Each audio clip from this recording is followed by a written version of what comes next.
What if I told you that one of the most dangerous women connected to the most powerful drug cartel in history never fired a single shot, never ran a stash house, never once got her hands dirty, at least not in the way you'd expect?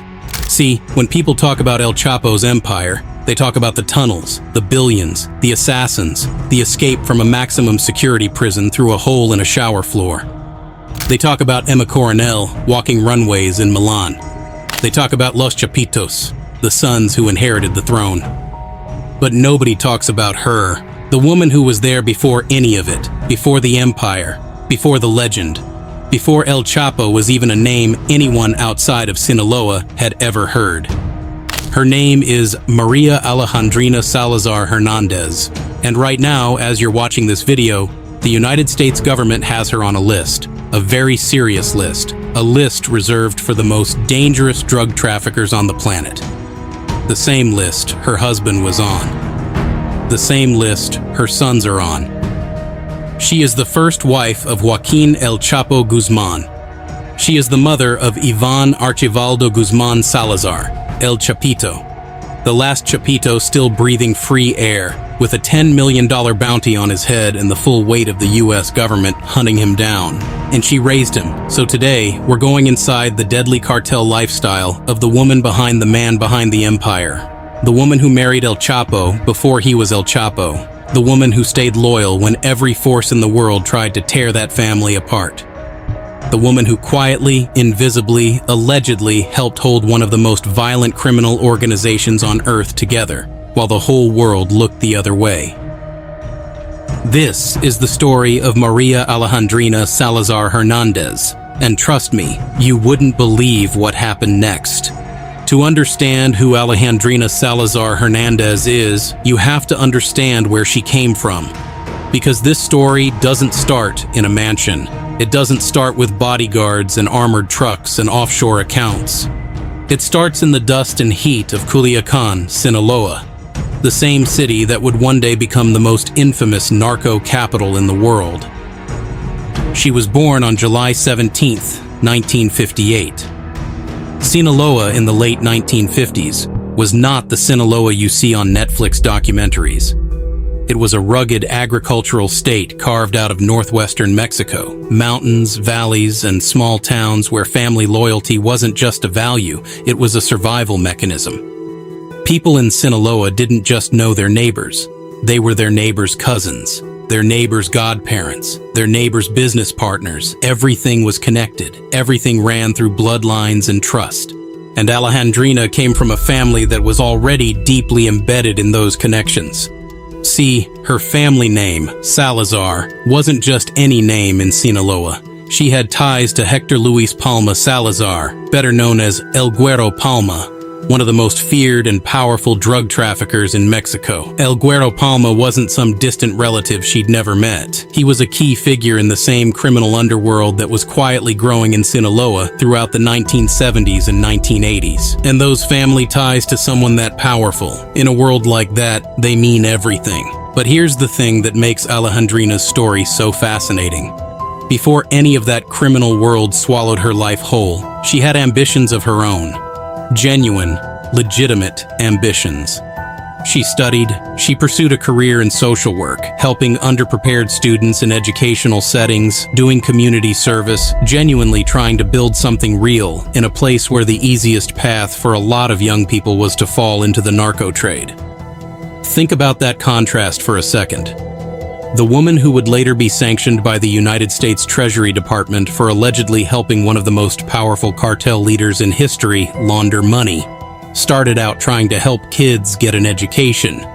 That's not the story anybody tells. That's not the version of her life that makes headlines, but it matters because it tells you that Alejandrina Salazar Hernandez was not born into this life with some cartoonish villain origin story. She was a young woman from Sinaloa who made choices, or had choices made for her, that would define the next 5 decades of her existence. And the choice that changed everything, it came in 1977 when she was barely 19 years old. That's when she met a young man from the mountains of Badiraguato, a poor, ambitious, charismatic 20-year-old named Joaquin Archivaldo Guzman Loera. A man who, at that point in his life, was nobody. Absolutely nobody. He wasn't El Chapo yet. He was just Joaquin. You'd think marrying a man before he became one of the most dangerous criminals in history would feel like just a normal marriage. And for a brief window of time, that's exactly what it was. Alejandrina and Joaquin married in 1977 in a small private ceremony in the town of Jesus Maria, Sinaloa. No lavish narco wedding, no gold-plated invitations, no convoy of armored SUVs outside the church. Just a young couple, a modest celebration, and the beginning of what Alejandrina likely hoped would be a normal life.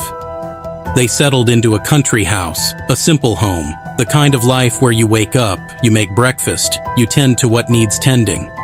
Alejandrina continued her work in the community, and Joaquin was already working his way into the narco trade. But at this point, it was still relatively small time. He was helping map drug routes through Sinaloa, working alongside figures like El Güero Palma, Alejandrina's own family connection, and learning the business from the ground up. And then Alejandrina became pregnant with their first child, then a second, then a third, then a fourth. Together, they would have 4 children: Cesar Joaquin, Iván Archivaldo, Jesus Alfredo, and Alejandrina Giselle. And with each child, the world Alejandrina was raising them in was becoming more and more dangerous. Because here's what was happening in Mexico while Alejandrina was building her family. The narco world was exploding. The Guadalajara cartel, led by Miguel Ángel Félix Gallardo, was becoming one of the most powerful criminal organizations on the planet. Cocaine was flowing from Colombia through Mexico into the United States at a scale nobody had ever seen before, and Joaquin Guzman was rising fast within that world. He wasn't mapping local routes anymore. He was becoming a key logistics figure in a multi-billion-dollar international drug operation. And then in 1989, Félix Gallardo was arrested. The Guadalajara cartel fractured, and out of those fractures, Joaquin Guzman, along with El Güero Palma and Ismael El Mayo Zambada, carved out what would become the Sinaloa cartel. Alejandrina watched all of this happen. She lived through all of this. She raised her children inside this world. Now here's what nobody fully appreciates about what that actually means for a woman in her position. When your husband is one of the founders of the most powerful drug cartel in Mexico, you don't get to just opt out. You don't get to say, "I'd rather stay out of it, thanks." Your home is a cartel home. Your money is cartel money. The food on your table, the clothes on your children's backs, the security around your house, all of it comes from the cartel. All of it is the cartel. And the people trying to kill your husband, they know where you live. That was Alejandrina's reality. Not just the luxury and the power and the protection, but the constant, suffocating fear that comes with being the wife of a man with that many enemies. In Sinaloa's narco world in the late 1980s and early 1990s, cartel wars weren't just business, they were personal, and personal meant family. So when El Chapo was first arrested in Guatemala in 1993 and extradited back to Mexico, when he was thrown into Puente Grande, one of Mexico's most notorious maximum security prisons, what happened to Alejandrina? She kept going. She held the family together. She stayed loyal. And that loyalty, that fierce, unshakable loyalty to Joaquin El Chapo Guzman, would define every single thing she did for the next 30 years. Here's where most people's understanding of Alejandrina Salazar Hernandez just completely stops. Because most people think of cartel wives as either oblivious or decorative, standing beside their husbands for the photo, looking beautiful, knowing nothing. Or they think of the flashy ones, the Emma Coronels of the world, who end up on magazine covers and in courtroom dramas, and eventually walking the runways of Milan Fashion Week. Alejandrina was neither of those things. She operated in a completely different way, quiet, strategic, invisible, and according to U.S. authorities, far more involved in the actual mechanics of El Chapo's operation than she ever let on publicly. Let's go back to Puente Grande prison, where El Chapo was locked up through the 1990s. Because what happened inside those prison walls tells you a lot about the kind of woman Alejandrina was, and the kind of power she quietly held. When El Chapo was incarcerated, Alejandrina was essentially the chief guardian of the family's legitimacy. She was the one who maintained the face of the Guzman household. She managed the children. She maintained contact with El Chapo's associates. And critically, she was the one who showed up. See, while El Chapo took multiple lovers over the years, Alejandrina was always his anchor, the woman he kept coming back to, the woman he publicly, repeatedly referred to as his one and only legitimate wife. Even after the affairs, even after the other marriages, even sitting in a prison cell, El Chapo called Alejandrina his real wife. And that designation mattered for a specific, very practical reason: access. While El Chapo was held in Mexican prison, Alejandrina was one of the only people allowed to visit him. And when he was eventually extradited to the United States, to the Metropolitan Correctional Center in New York, one of the most heavily monitored prison facilities in the country, she was reportedly the only woman listed as entitled to conjugal visits. The only one. Think about what that means in a world where information is currency, where a word passed between a husband and wife in a prison visiting room can travel all the way back to Culiacan and determine who lives and who dies. Prison visits in the cartel world aren't just emotional support. They're operational. They're how instructions get passed. They're how the empire keeps running even when the emperor is behind bars. Now, was that what was happening with Alejandrina's visits? The US government certainly seemed to think so. Because in June 2012, the United States Treasury Department's Office of Foreign Assets Control made a very deliberate, very calculated move. They didn't just sanction El Chapo. They didn't just sanction his sons Iván and Jesus Alfredo. They sanctioned Alejandrina Salazar Hernandez as well, under the Foreign Narcotics Kingpin Designation Act. Let that sink in. The Kingpin Act. That's not a minor legal designation. That's the same law used to go after the leaders of the most powerful drug trafficking organizations on the planet. Being designated under the Kingpin Act means the US government has determined that you are not just connected to a drug trafficking operation, you are a meaningful, functional part of it. The Treasury's designation described her as playing a key role in the Sinaloa cartel's money laundering network. Specifically, she was accused of helping El Chapo move and conceal drug proceeds, taking the billions of dollars generated by cocaine, heroin, and methamphetamine shipments, and making that money look clean, making it disappear into businesses, properties, and accounts that couldn't be easily traced back to the cartel. And here's the thing that makes that even more significant. This wasn't just guilt by association. The US government doesn't add someone to the Kingpin list just because they happen to be married to a drug lord. They have to have a reason. They have to have evidence. And whatever evidence they had on Alejandrina Salazar Hernandez was compelling enough to put her name on one of the most consequential sanctions lists in the world. So what exactly was she doing? Based on everything that's been reported and what the government has alleged, here's the picture that emerges. Alejandrina wasn't running drugs. She wasn't ordering hits. She wasn't sitting at a table surrounded by sicarios making tactical decisions about cartel territory. Her role was far more subtle and, in some ways, far more essential. She was the financial guardian of the Guzman Empire. In the cartel world, the most vulnerable part of any operation isn't the drugs, it's the money. Drugs can be replaced, routes can be rebuilt, but if law enforcement can follow the money, they can dismantle the entire structure. That's why money laundering is so critical to any major cartel, and that's exactly the space where Alejandrina allegedly operated. Think about the scale we're talking about. El Chapo's Sinaloa cartel, at its peak, was generating an estimated $3 billion per year in drug revenue. That's not a number that just sits in a bank account somewhere. It has to move. It has to be broken up, cleaned, reinvested, hidden. It has to become real estate, legitimate businesses, untraceable assets, and somebody has to be trusted to manage that process. Somebody close enough to El Chapo to be trusted with the most sensitive financial information, but removed enough from the obvious cartel hierarchy to avoid immediate scrutiny. Alejandrina fit that role perfectly. She was the first wife, loyal, quiet, respected within the family, and operating completely outside the flashy narco lifestyle that attracts law enforcement attention. While the world was watching Emma Coronel testify in a Manhattan courtroom, Alejandrina was just nowhere to be found. That invisibility, that was her greatest asset.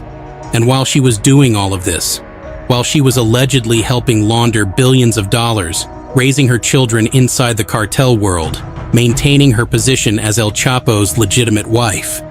She was also doing something else. Something that would have consequences that extend all the way to today. She was raising Iván Archivaldo. This is where Alejandrina's story and Iván's story become completely inseparable, because you cannot understand who Iván Archivaldo Guzmán Salazar is today, why he is the way he is, why he operates the way he operates, why he's still free when every other Chapito has fallen, without understanding the woman who raised him.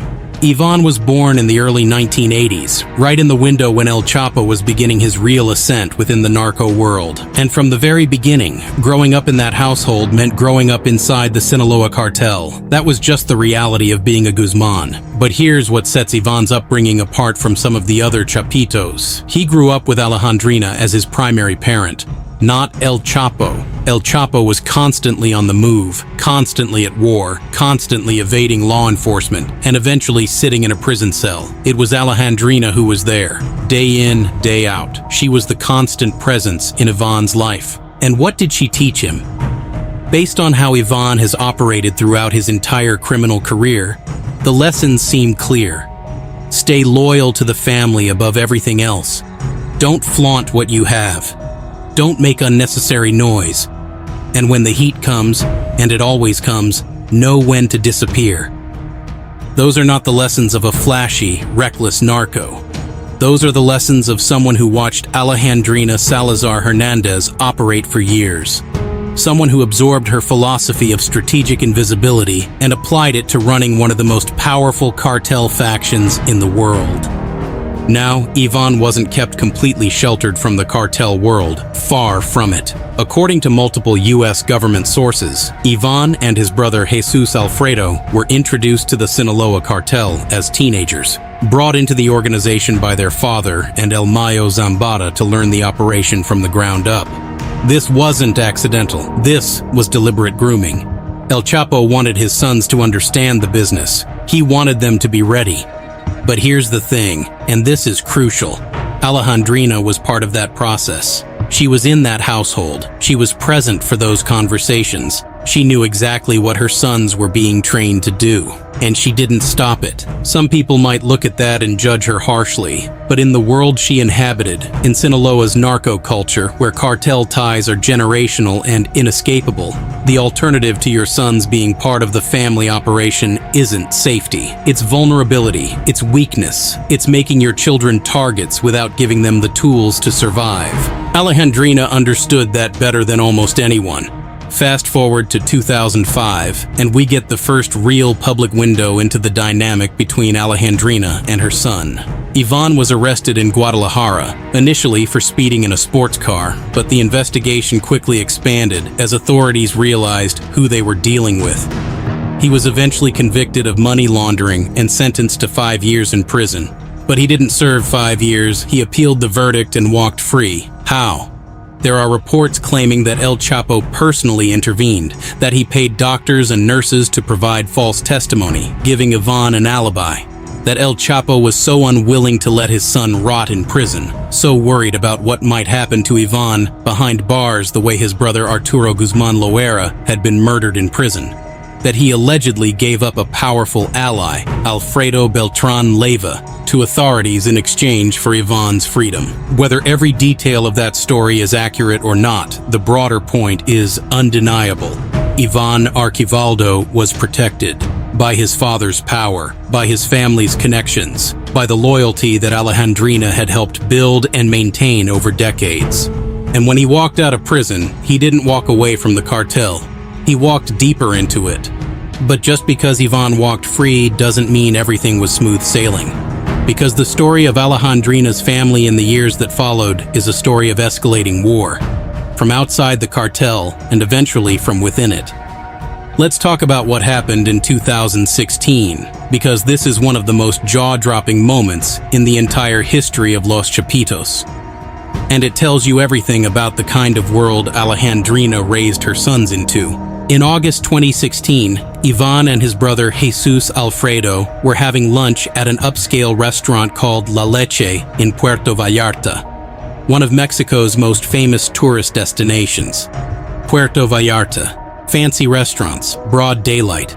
The kind of place where tourists from Europe and America are taking photos of the ocean and sipping cocktails. And in walked gunmen from the Jalisco New Generation Cartel, the CJNG. They didn't care that it was broad daylight. They didn't care that there were civilians around.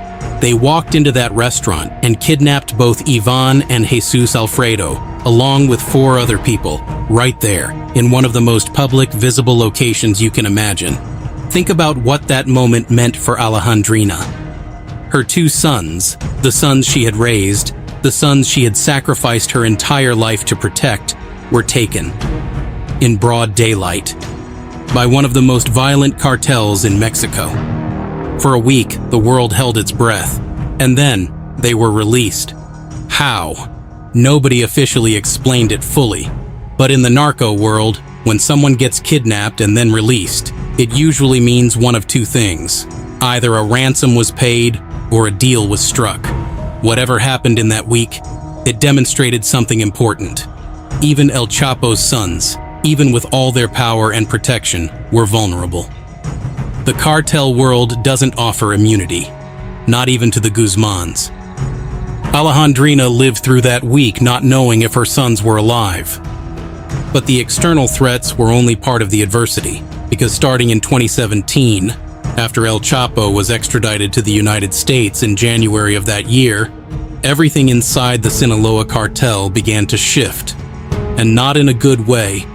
With El Chapo gone, Los Chapitos needed to consolidate power fast, and they did, but it came at a cost. The internal dynamics of the Sinaloa cartel began fracturing along fault lines that had been quietly building for years. The Chapitos started pushing against El Mayo Zambada's faction, old alliances started straining, and the cartel that had once been the most unified, most disciplined drug trafficking organization in the world started eating itself. And then came the blows that hit closest to home.